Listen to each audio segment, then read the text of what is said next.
during landing as long as they have secured in your hand, your pocket, or in the seat pocket. Devices must remain in airplane mode.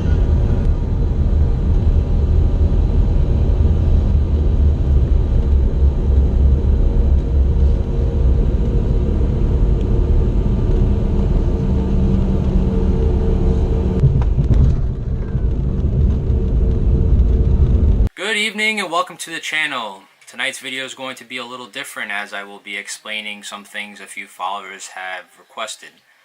I will be explaining. That's not good again. Good evening and welcome to the channel. Tonight's video is going to be a little different. We will not be working on the car tonight, and I will be talking about something that a couple of followers have messaged me about. That is importing my 1991 R32 GTR from Canada. So in front of me here I have a few forms from the border that I have obtained obviously when I imported my car, and I will be going over that with you guys to show you what the process was like. So pretty much the process started out with me flying to Canada. Obviously I was supposed to depart from Harrisburg, Pennsylvania at approximately 6 a.m. So I have kept my boarding pass, as you can see here.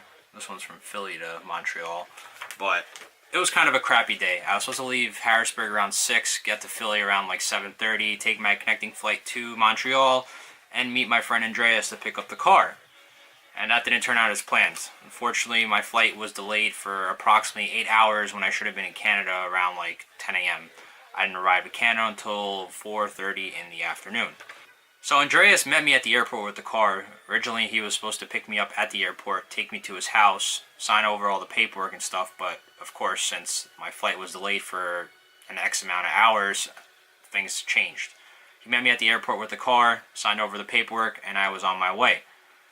It took me about maybe 9 hours or so to get there, but from Montreal to the border, it was about an hour and a half. So when I got to the border, I had all this paperwork I needed filled out. And honestly, I had the paperwork with me, but it was not filled out. So when I got to the border, this is what they did for me.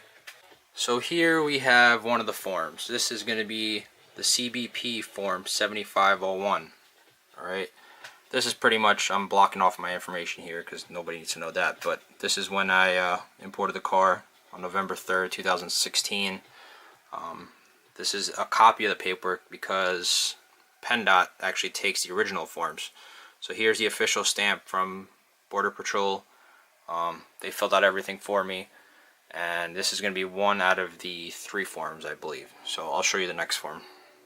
Here's the second form. This is going to be the EPA form 3520, as you can see here. Again, blocking off my information, but this is pretty much just pedigree information: your first name, last name, date of birth, the car you're importing, the VIN number, and all the basic information that you have to put on the form.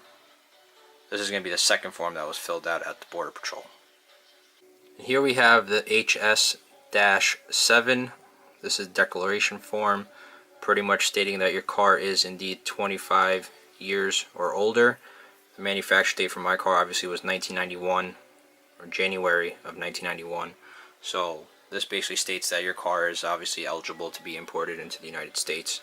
And that's pretty much it for this form. So these are the most important forms that you need when you go import your car from Canada or obviously from Japan. And the last 2 pieces of paper I have, this is actually a receipt from the Customs and Border Protection when I imported my car. You got to pay a duty fee. It's like 2% of whatever you paid on the car. You obviously have to pay that before you're allowed to cross the border. And last but not least, this is when I got back into the US, my pink slip for registering my car down here at PennDOT. So all this paperwork I obviously kept for reasons in case something was to be disputed. I actually had everything that I needed to import the car. As far as how long I spent at Customs, I drove up to the border. I forgot what time it was, probably around like maybe 8:30, 9 o'clock at night. I was in and out of Customs in 40 minutes, and that was driving through the gate, parking my car. I had 0 paperwork filled out, and the agent that helped me was actually very, very nice. And I've heard horror stories from other people that have imported their cars, but mine was definitely a pleasant experience, and I would definitely do it again. But I suggest to anybody that does or that wants to import a car, make sure that you're importing one car only and you tell the truth, because they will ask you, and hound you if you're importing this car for yourself and for yourself only. Because if you import one car now and you import another one in 6 months and they see that, they have it on record, they will hunt you down. So they made sure and told me that, you know, make sure this is the only one you're importing. We will find out if you've imported more, because what a lot of people do is they'll import it for whatever, they bought it for $8 grand in Canada and now sell it for 27 grand in the US, and they'll just keep doing that and doing that and doing that without an importer's license. You have to be a registered importer, obviously, to do that. So I am not a registered importer. I bought it for myself only, and that was fine. But like I said, it took me about 40 minutes or so, got all the paperwork, officially red stamped, put it on an envelope, and got in my car, drove to the exit gate. I had to get out of my car and go to the gate, obviously, because the gate's on the left side. He read all my paperwork, good to go, and shot down the highway back into New York all the way to PA. So this is roughly what it takes to do it. It's not a big thing. A lot of people think that this is a long and hard process, that they need to hire a registered importer to import their car for them. No, you don't. They just charge you a lot of money to do it, and you're paying a lot more than it is, or that it needs to be.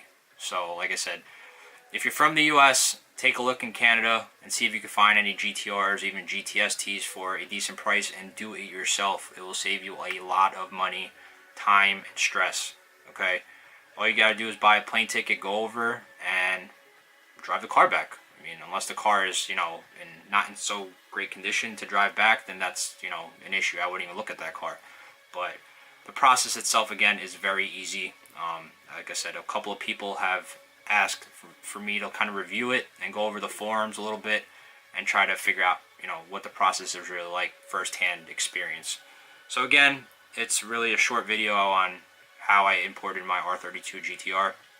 If you like the video, thumbs up, share, and subscribe. If people are looking to import their car, you can show them this video and go over pretty much the forms that I showed you and the experience. So if you have any questions, drop it down in the comment below. Shoot me a PM. You can follow me on Instagram at JDZilla, GZILLA_. You can shoot me a message on there if you have any other questions. It's kind of easier to get in touch with me there as well. That's it. Again, like, share, subscribe, and have a great night. I forgot one very important thing, obviously. Please make sure you have this is your bill of sale. They will ask you about that when you get to the border. You definitely need this.